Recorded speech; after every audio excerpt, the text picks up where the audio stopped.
श्रीविघ्नेशाय नमः, श्रीरामाय नमः, श्रीहनुमते नमः। నేను హనుమంతుని మీద పరిశోధన చేశాను. దానికి ఆంధ్ర విశ్వవిద్యాలయం డాక్టరేట్ ప్రదానం చేసింది. దానికి సంబంధించినటువంటి శీర్షిక ఆంధ్ర వాంగ్మయము హనుమత్ కథ అని. తెలుగులో పిహెచ్డి చేయటం కాబట్టి ఆంధ్ర వాంగ్మయము హనుమత్ కథ అని చెప్పి టైటిల్ తీసుకోవటం జరిగింది. కానీ దానిలో మిగిలిన భాషల సాహిత్యాన్ని కూడా సమీక్షించడం జరిగింది. దీన్ని 5 విభాగాలుగా చేశాను. హనుమంతునికి పంచసంఖ్య ఇష్టం కాబట్టి. మొదటి విభాగము వేదశాస్త్ర పురాణాలకు సంబంధించినటువంటి హనుమత్ ప్రశస్తి.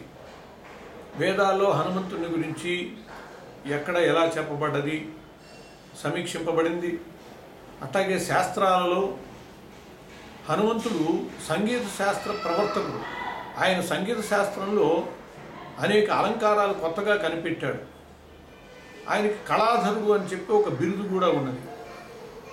ఆంజనేయ స్వామి సంగీత శాస్త్రంలో ఎంత దిట్ట అంటే మేము గొప్ప అనుకున్నటువంటి నారదుడు, తుంబురుడు వీళ్ళిద్దరికీ కూడా మేము కాదు గొప్పవాళ్ళము నువ్వే అని చెప్పి అనేటట్టుగా గర్వభంగం చేసినటువంటి మహానుభావుడు. సంగీత శాస్త్రంలో అంత గొప్పవాడు. అందువలనే కర్త సంగీత శాస్త్రస్య అని చెప్పి ఆంజనేయుని గురించి చెప్పడం జరిగింది. సంగీత శాస్త్ర ప్రవర్తకులని స్తుతిస్తూ సంగీత శాస్త్ర గ్రంథాలలో కూడా ఆంజనేయో మాతృగుప్తో రావణో నందికేశ్వర అని చెప్పి ఇట్లా ఆంజనేయ స్వామిని ముందు స్తుతించటం జరుగుతుంది. అలా ఆంజనేయ స్వామి సంగీత శాస్త్రంలో దిట్ట. మంత్రశాస్త్రంలో హనుమత్ సంబంధాన్ని గురించి సమీక్షించడం జరిగింది. నారద పురాణగతంగా, పరాశర సంహితాగతంగా ఎన్ని రకాల మంత్రశాస్త్ర విషయాలు హనుమత్ పరంగా ఉన్నాయో అవన్నీ కూడా చెప్పడం జరిగింది. అలాగే వైద్యశాస్త్రపరంగా హనుమంతుని స్మరణ వల్ల ఏ విధంగా ఆయనకు సంబంధించినటువంటి తంత్ర మంత్ర యంత్రాధికం వల్ల రోగాల నుంచి ఉపశాంతి పొందొచ్చో అలా వైద్యశాస్త్రపరమైనటువంటి విషయాలు. ఆయన సంజీవ పర్వతోద్ధారకుడు. అటువంటి ఆయన గురించి సంగీత శాస్త్రంతో పాటు వైద్య శాస్త్రంలో కూడా ఆయనకు సంబంధాన్ని గురించి తెలియజేయబడ్డది. ఆ విధంగానే మిగతా అన్ని శాస్త్రాల్లో ఎట్లా ఆంజనేయ స్వామికి సంబంధం ఉన్నదో ఖగోళ శాస్త్రము వంటి వానిలో, జ్యోతిష శాస్త్రం వంటి వానితో ఆయనకు ఉన్నటువంటి సంబంధాలు సమీక్షింపబడ్డాయి. అలా శాస్త్ర విషయము పురాణాలు, అష్టాదశ పురాణాల్లో శివపురాణము, బ్రహ్మాండ పురాణము, స్కంద పురాణము, ఇలా ఏ పురాణాల్లో ఎలా హనుమంతుని చరిత్ర కనపడుతుందో ఆ పురాణ విషయం అంతా కూడా తెలియజేయబడ్డది. దాంతోపాటు సంహితలు, భారతంలో కూడా ఆయన చిరంజీవి అన్ని యుగాల్లో ఉన్నాడు కాబట్టి భారతంలో చెప్పబడ్డటువంటి హనుమత్ చరిత్ర కూడా ఈ విభాగంలో అందజేయబడ్డది. ఇట్లా వేద శాస్త్ర పురాణ ఇతిహాసాదుల్లో ఉన్నటువంటి విషయాలన్నీ కూడా మొదటి విభాగంలో సమీక్షింపబడ్డాయి. రెండవ విభాగం రామాయణానికి సంబంధించినటువంటిది. ఈ రామాయణ విభాగంలో హనుమంతుడు రామాయణంలో ఏ విధంగా దర్శనమిస్తాడో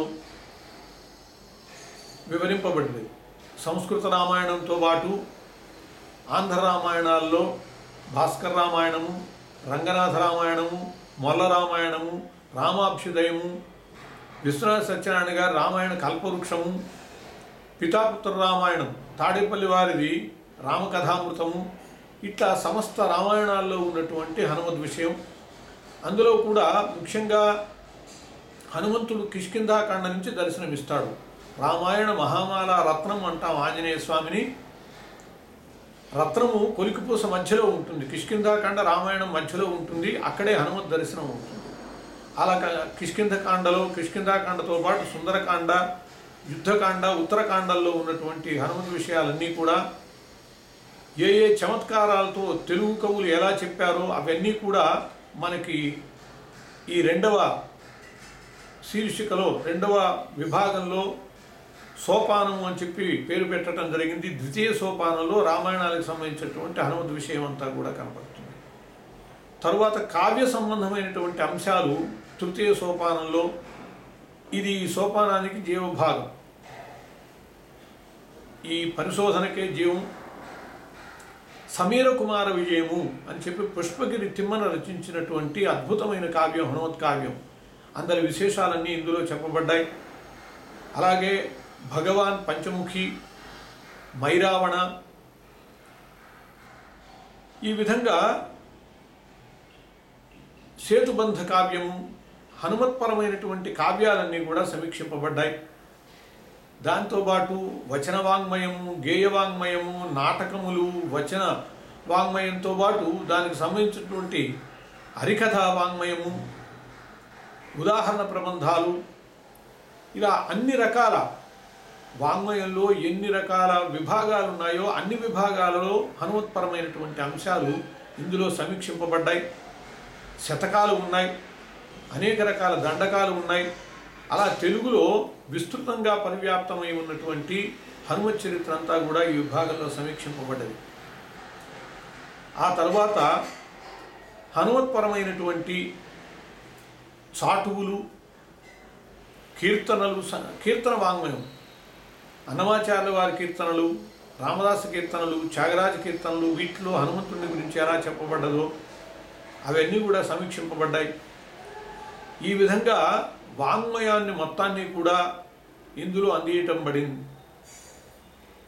తర్వాత అనేక విషయాలు హనుమత్ సంబంధమైనటువంటివి, విశేషాంశాలు, వివిధ దేవాలయాలు దేశంలో ఎలా ఉన్నాయి హనుమదాలయాలు అనేటటువంటిది, అట్లాగే వివిధ సంప్రదాయాల్లో హనుమంతుడికి సంబంధించినటువంటి విషయం ఎలా కనపడుతుంది అనేది, ఇవన్నీ కూడా మరో సోపానంలో సమీక్షింపబడ్డాయి.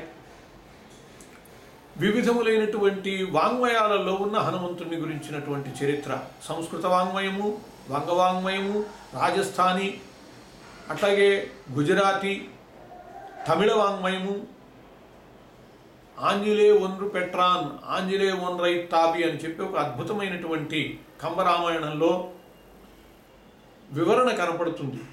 అట్లా కన్నడ రామాయణము, మలయాళ రామాయణాలు, ఇలా ఏ ఏ భాషల్లో ఎలా హనుమంతుడి చరిత్ర సమీక్షింపబడ్డదో అవన్నీ కూడా ఒక సోపానంలో తెలియజేయబడ్డాయి. అనుబంధాలలో హనుమంతుడికి సంబంధించినటువంటి యంత్రములు, తంత్ర విధానాలు, హనుమద్బీర అని సృష్టిలోనే ఒక ఆకు మీద హనుమంతుని చిత్రాలు 2, వీర హనుమంతుని యొక్క చిత్రాలు 2 ఉంటాయి. ఆ హనుమద్బీర చిత్రాన్ని ఇవ్వటమే కాకుండా దానికి సంబంధించినటువంటి వివరణ. అట్లాగే హనుమంతుడు ఆంధ్రదైవతము, ఆంధ్రుడు, హనుమంతుడు ఆంధ్రుడు అనేటటువంటి విషయాన్ని నిరూపించడం జరిగింది అందులో. ఇది నిజంగా ఆంధ్రులకి గర్వించదగ్గ విషయం. మన ఆంధ్రుడు హనుమంతుడు అంజనాద్రి మీద పుట్టాడు. ఈనాడు ఆంధ్రదేశం ఏదైతే పరిధిలో చెప్పుకుంటున్నామో ఆ పరిధిలో ఆయన జన్మ జరిగింది కాబట్టి మనం అలా సగర్వంగా చెప్పుకోవచ్చు. అలాగే రామాయణ దైవతం హనుమంతుడు.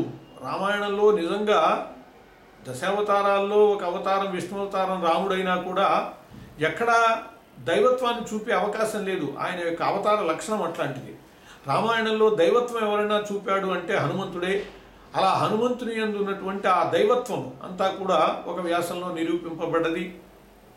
ఈ విధంగా నవావతారాలు, చిత్రాలు, హనుమంతునికి సంబంధించినటువంటి సమగ్ర విషయాలు ఈ ఆంధ్ర వాంగ్మయము హనుమత్ కథ అనేటటువంటి పరిశోధన గ్రంథంలో ఇవ్వబడ్డాయి. ప్రతి హనుమద్భక్తుడు, అంతేకాదు ప్రతి సాహిత్యాభిమాని, ప్రతి విమర్శక లక్షణము, వివేచనము కలిగినటువంటి వాడు కూడా చదివి తీరవలసిందిగా చాలామంది దీని గురించి వ్యాఖ్యానం చేసినటువంటి వాళ్ళు ఉన్నారు.